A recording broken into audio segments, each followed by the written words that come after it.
The drama with the California teams is all about the Los Angeles Chargers and the fact that Mike Williams has been ruled out of the wild card game against the Jacksonville Jaguars. I feel like my head's going to explode. How could anybody trust Brandon Staley to make a decision with the betterment of his team in his hands now that Mike Williams has a small fracture in his back? You can make an argument that Mike Williams is like the third most important person to that Chargers offense behind Justin Herbert, and whether you want to say like an offensive lineman or like Eckler, he is so important to what they do. He's already had some injuries this year that forced him to only play in 13 games or something. The fact that Williams is out there, I'm apoplectic. I'm not even a Chargers fan, and this bothers me so much. You do know that if Mike Williams was playing, the odds of him getting hurt in the first quarter were somewhere around 75%, right, Maggie? I mean, Mike Williams is always beyond hurt. The point. And also, Brandon Staley, people want it both ways. They're killing the Cowboys for not showing up against Washington, but they're killing the Chargers for playing their starters to try and get momentum. There was a reasoning behind that. I'm actually rooting for Brandon Staley. I like rooting for him hard this week. I actually like Doug Peterson and the Jags as well. But I want to see Brandon Staley get out of this jail he's created for himself by playing his starters, because I feel like, I've been sticking up for Mike McCarthy and the Cowboys all week long, and that's been hard to do. I'm not going to lie to you. I have not gotten positive reaction to that. It's a lonely place. But I want to stand up for Brandon Staley. First of all, seems like a nice guy. Okay, boo. Yes, he's gotten his team to the playoffs, and I'm sorry, I think, just like Dallas, I think people overrate this Chargers roster. I don't think they're that great. I think he might be a good coach, because they never have their guys. They're playing without Mike Williams this weekend. Guess what, Maggie? They're used to that. That's every game. It's not every game. Mike Williams made actually possibly one of the most important catches for the Chargers this season against the Tennessee Titans that set up the game-winning field goal so that they actually started to separate themselves a little from the Jets and some of the other teams that were jockeying for the playoffs in the AFC.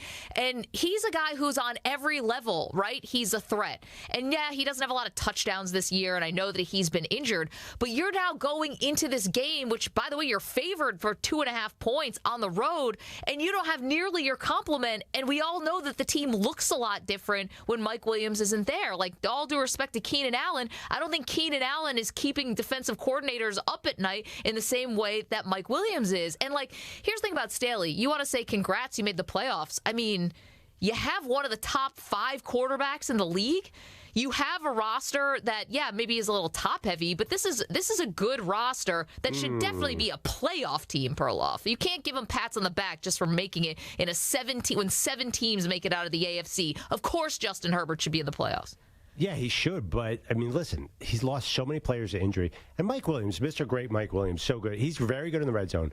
But watch a highlight reel of Mike Williams. If you ever see him more than 4 inches away from the cornerback covering him, it'll be a miracle. He is so slow for a wide receiver, Maggie. In fact, that whole team is incredibly slow around Justin Herbert. I don't even blame Brandon Staley.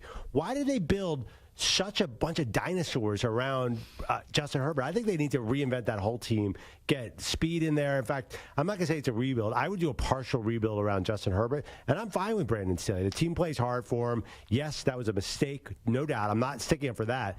But I don't think that there's this great loss with Mike Williams that you think it is. Okay, well, say, he's slow or whatever. He's good with those 50-50 balls. So even if he doesn't have separation, he's one of those guys where I trust Mike Williams in a 50-50 scenario. You're a playoff team, and you're relying on a 50-50 ball? Lord, watch Joe Burrow and watch the really good. Watch Mahomes. They're throwing to open guys. That's how football's supposed to work. Okay, but it's not their fault that their offensive coordinator is no. That's awful. Roster. That's roster. There are 9 receivers in Kansas City faster than the fastest guy in Los Angeles. Okay, so they do need some more speed. I'm not going to disagree with you there. I mean, DeAndre Carter is probably going to have to, carry some load this week. But I guess, my thing is, for Staley's decision-making, even if you win this game, I think you could say you don't trust the process by which he played against the Denver Broncos. And by the way, because it's a small fracture in Mike Williams' back, even if you win this game against Jacksonville, which they might do, you're not getting him back at all. Say somehow the Chargers were going to go on a run here and Herbert's going to have like this massive step forward in terms of like the national NFL conversation. You just basically tied one hand behind his back. What kind of coach? And you're responsible because it was your decision. Like, I don't know how he lives this down. And if they lose, I think he's out. They could say the offensive coordinator is definitely gone, and I think the coach could be going with him. And then now, if you're Sean Payton, that's a no-brainer to me. If all of a sudden the Chargers becomes open, whether it's Denver or whatever, if I'm Payton and they're going to offer me that job, I'm going with Justin Herbert. I'm hitching my wagon to him. And who's Justin Herbert throwing to in the future? You can't. I mean, Keenan Allen. Come on.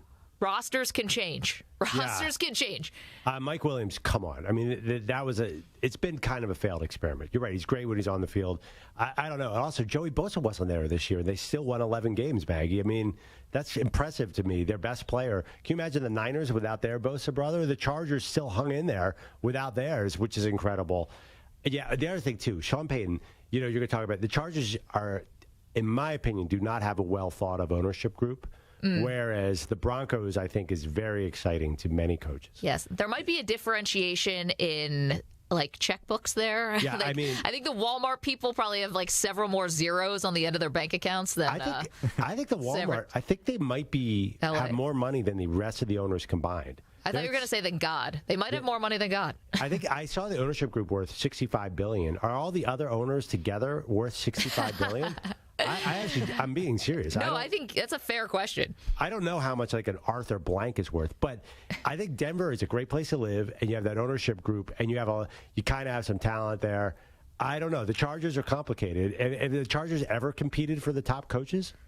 No. Well, no, but I mean, Justin Herbert is 24 years old, as opposed to a 33-year-old Russell Wilson who's getting paid everything. I mean, Herbert, to me, it's the no-brainer. I mean, we've talked to Ryan Leaf, our buddy, about Herbert and just how his talent is better. He'd put it up against any quarterback in the league, and he's so young. I mean, yeah, you're going to have to start to pay him, which, changes things about how much money you have to allocate to the rest of the roster. But I'm going with Herbert if I was Sean Payton. That's if this job becomes open. And I think Mike Williams being out just gave ownership. If you're Brandon Staley, you just gave ownership a reason to fire you on the spot. And that's the last thing you want going into a game with one of the lowest point spreads this weekend. Everyone is expecting this is going to be a super tight game. So, the Bengals could have fired Zach Taylor when he was 4-12. And they didn't. And Zach Taylor and Brandon Staley, for all intents and purposes, are the exact same person. They look exactly the same. They talk. One's offense and one's defense. They're totally different. Well, yeah, but they were both level 2 quarterbacks in college. They were literally the same person. If one of them walked in your studio right now, you wouldn't know which one it is. Just because they look alike doesn't mean they're the same person. I think Zach Taylor looks like Vince Lombardi compared to Brandon Staley. I mean, it's wild. And get out of here. You probably called for Zach Taylor's job when they were terrible before. Because everybody did. Well, and I still don't know actually how good a coach Zach Taylor is, but I know that he's done a really good job hiring other coaches because their defensive coordinator is one of the reasons why they got to the Super Bowl last year and what they did against Mahomes in the second half of that AFC Championship game, and they're excellent. So, kudos for him for hiring better than Brandon Staley has also. So Zach Taylor was he at Texas Tech? I'm trying to remember where he played. They were middling. Okay. He was at Nebraska as a backup, and meanwhile, Brandon Staley was starting at Dayton. And they came out at the exact same year. They're very similar. My point is, give these young coaches a chance. I think stability is important for a franchise. I would, if I'm the Chargers and you can't get Sean Payton, maybe Sean Payton's a little bit of a problem. But if you're choosing the top coordinator, there is an argument to be made for continuity. Maybe not on the offensive coordinator side. But when you're making decisions like this is what you want for continuity? Okay. Yeah, okay, if that's who, you can never, ever go back to playing your starters in Week 18. You're saying you should never do it.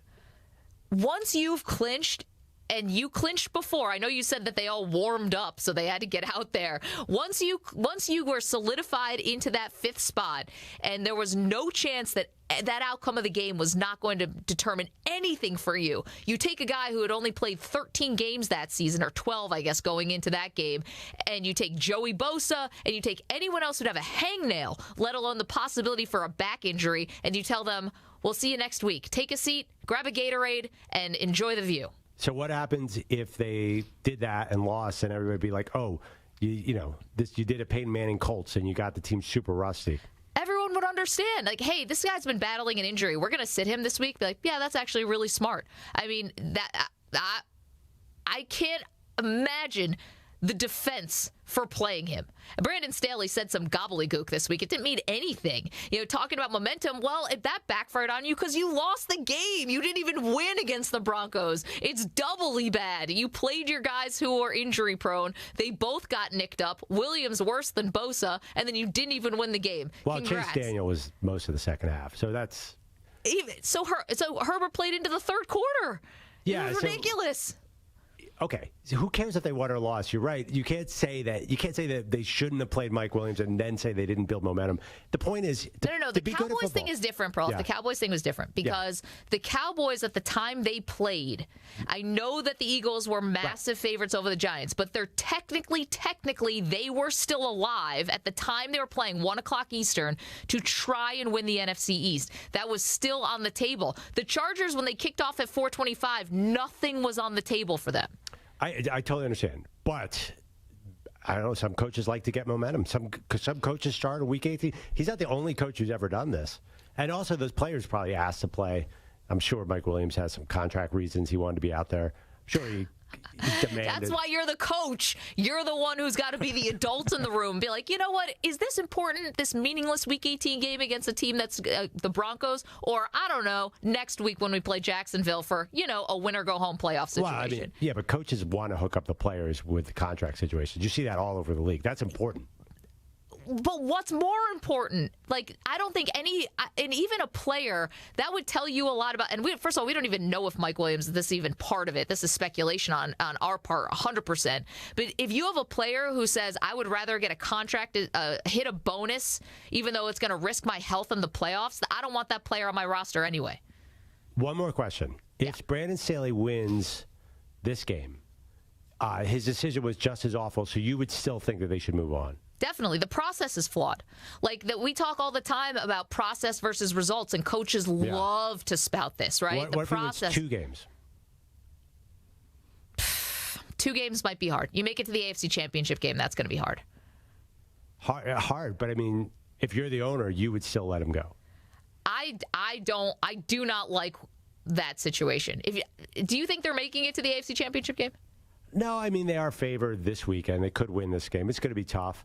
And then, let's see, they're like 5 seeds, so they would face the Chiefs. Yeah. Which they always play tough. That could be one of those divisional games. No, listen, I don't think they're making the AFC maybe Championship that's game. the exception. You have to make it to the AFC Championship game is probably the only way you'd keep your job if I own the Chargers. You're going to fire a coach whose best offensive weapon is injured if he doesn't get to the AFC title game? Yeah, because he injured him. I know. I set that one up for you.